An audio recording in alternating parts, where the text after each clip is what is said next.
Chapter 6 Flying Bears. The cubs whimpered louder. They want to go to her, but they're afraid of the ice, whispered Jack. Annie petted the cubs. Don't be afraid, she told them. You'll get back to your mother.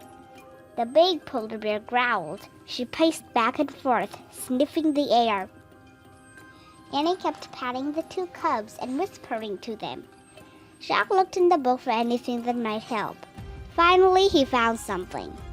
Even though a female polar bear can weigh as much as 750 pounds, she can walk on ice too thin to hold the person by balancing her weight and sliding her paws over the ice. Oh man, that's incredible, whispered Jack. He watched the mother polar bear walk down the snowbank. On large, silent feet, she crept about at the edge of the frozen sea. She tried to step onto the ice, but each time she did, it cracked and she had to retreat. But at last, she found a firm spot. Then the polar bear stretched out her four legs and lay on her ice. Slowly, she moved forward, pushing herself with her claws. Is she coming for her babies? Said Jack. Or is she coming to get us? I don't know, said Annie. Hey, let's put on the masks. What for? Said Jack. Maybe they'll protect us, said Annie. Maybe she'll think we're polar bears too. Oh, brother, said Jack. But Annie gave him a bear mask. He took off his glasses and slipped it on. Jack peered through the mask holes. It was hard to see the huge white bear sliding over the frozen sea. He squinted. That helped. The polar bear looked at her cubs and let out a deep moan. The two little bears carefully went to their mother. She licked the cubs and touched their nose against each of theirs. Then they crawled onto her back. They're safe now, said Jack. Even if the mother breaks through the ice, she can swim with them to the shore. Yeah, I just wish she wouldn't leave us behind, said Annie. The mother bear slowly turned her body around. Then she pushed off with her hind legs. With her cubs on her back, she began sliding away. Let's try moving like her, Annie said. But we could break through and freeze to death, said Jack. If we just stay here, we'll freeze too, said Annie. Remember, the seal hunter said his people had learned from the polar bears. Jack took a deep breath. Okay, he said, let's try it. He lay on his stomach. He spread out his arms and legs. Then he copied the bear. He pressed his mittens against the ice and pushed off, sliding his feet. Amazingly, there was no cracking sound. Grrr, he growled, and he pushed off again. Jack heard Annie sliding behind him. He kept going. He pushed and slid. He pushed again and slid again. He made the movements over and over until something happened. He didn't feel like a boy anymore. He felt like a polar bear. Then Jack felt something even stranger. He felt like a flying polar bear. Jack swirled along as if his arms and legs were giant wings, and the moonlit sea ice was a grassy sky. He remembered what the seal hunter had said. Polar bears can fly. Chapter 7 Spirit Lights. Jack, you can get up now, said Annie. Jack opened his eyes. Annie was standing over him. She still had her mask on. We're on safe ground, she said. Jack felt as if he'd been dreaming. He looked around. They had reached the tundra at the edge of the frozen sea.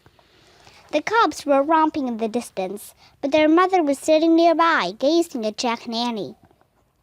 She waited to make sure we were safe, said Annie. Jack stared at the polar bear in awe. The words of the seal hunter came back to him. Always thank the animal spirits. We should thank the polar bear spirit now, he said. Of course, said Annie. Jack scrambled to his feet.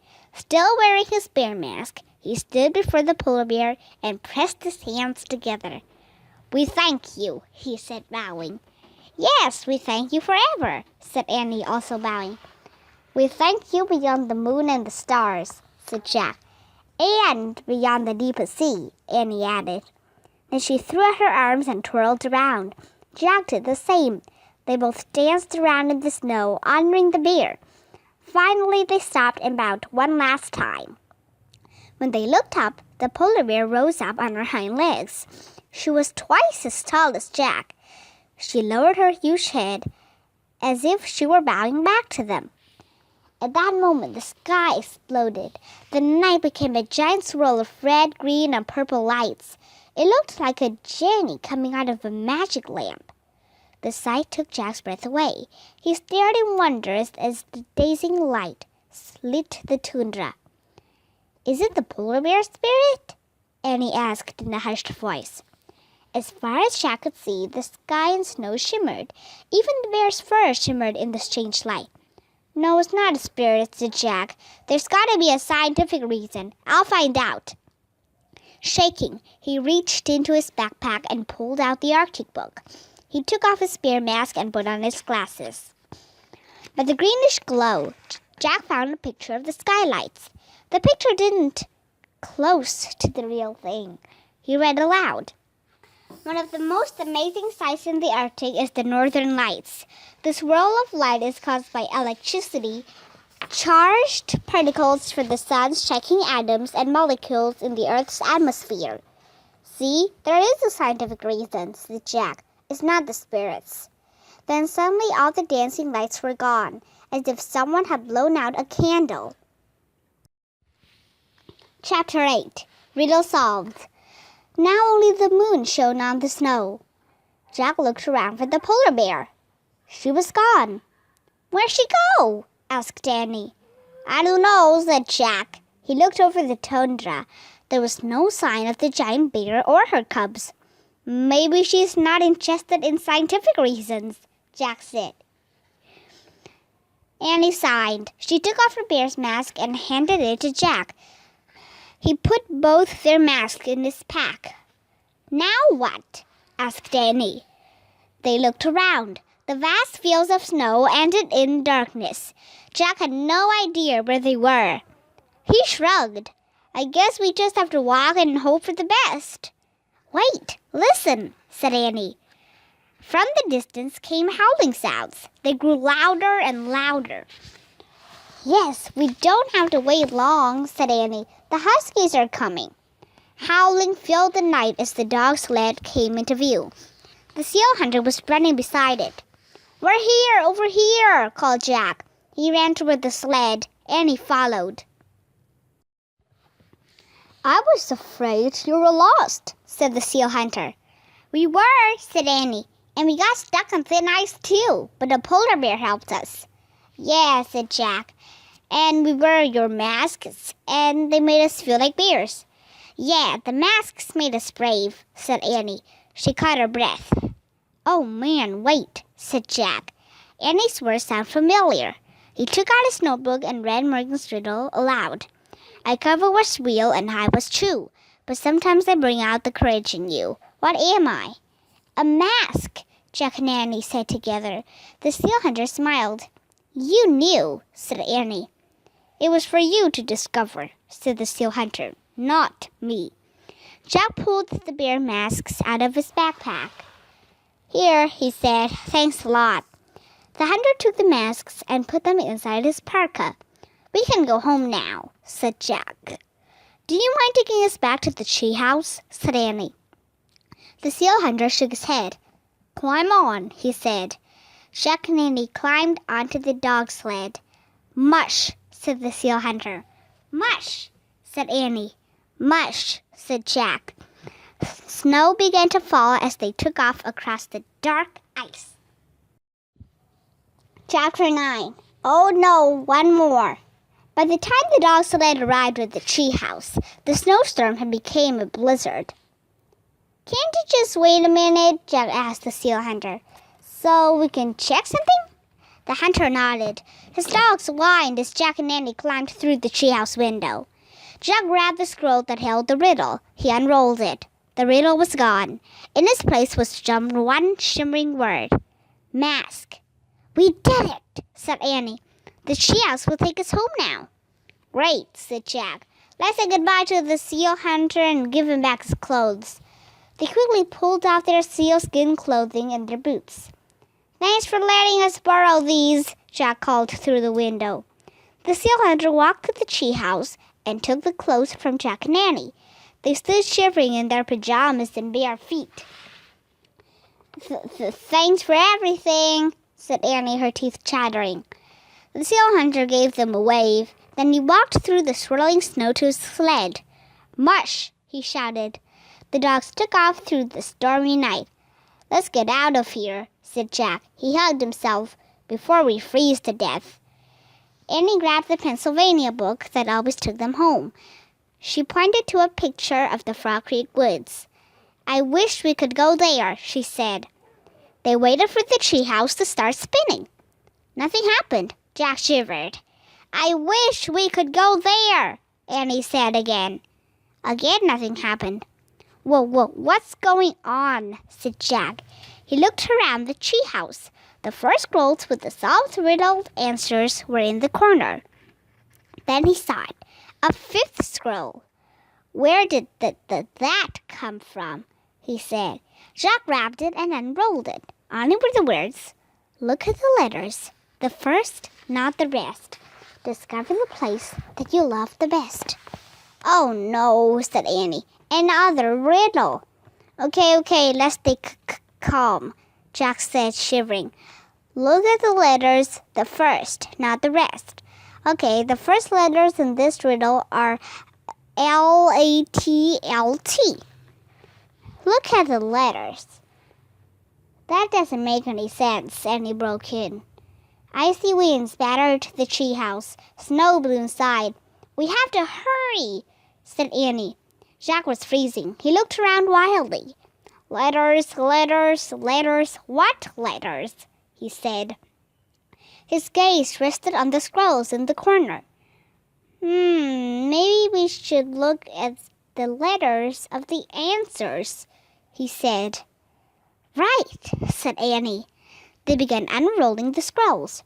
The scroll from their adventure under the ocean said oyster. The scroll from their trip to the Wild West, echo. The scroll from the journey to Africa said honey. The scroll from the Arctic said mask. Oyster, echo, honey, mask, said Jack. The first letters are O-E-H-M. That doesn't make any sense either, said Annie.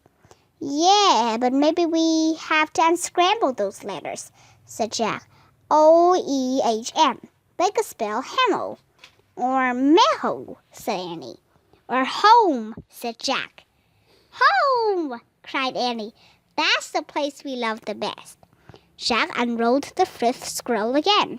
The riddle was gone. In its place was one shimmering word. Home! Yay! Cried Annie. She grabbed the Pennsylvania book. I wish we could go home. Home! The treehouse started to spin. It spun faster and faster. Then everything was still. Absolutely still. Chapter 10. Master Librarians. Warm air washed over Jack. It felt wonderful. You have succeeded in your quest, said a soft, soothing voice. Are you glad to be home? Jack opened his eyes. Morgan Le Fay stood in the moonlight. Yes, he said. We solved all our riddles, said Annie. Indeed, said Morgan. You have proved that you can find answers to very hard questions. She reached into the folds of her robe and took out 2 thin pieces of wood. A magic library card for each of you, she said. She gave one to Annie and one to Jack. Oh, man, said Jack, feeling the card. The wooden card was as thin and smooth as an ordinary library card. On its surface shimmered the letters M and L. These are your Master Librarian cards, said Morgan. You are the newest members of the Ancient Society of Master Librarians. What do we do with them? Asked Jack. Take them on your future journeys, said Morgan. Only a very wise person or another Master Librarian will be able to know. Jack and Annie climbed down the rope ladder. As soon as they stepped onto the dark ground, they heard a roar. They looked up. They saw a blur of wind and light high in the oak tree. Then all was silent. Morgan and her magic tree house were gone. Jack reached for his magic library card. When he felt its tingly warmth, he knew that amazingly adventures lay ahead. "Let's go," he said. He turned on his flashlight. "The woods don't feel scary like they did before," said Annie, as they walked through the trees. "I'm not afraid anymore." "Me neither," said Jack. "Hey, the darkness is like a mask," said Annie. "Yeah," said Jack. "It hides the day, but it brings out your courage." Then they came out of the woods. Jack saw their house in the distance. It looked warm and cozy. The porch light glowed. The moon shone overhead. "Home," he whispered. "Home," said Annie. She started running. Jack took off after her, running to the place that they both loved the best.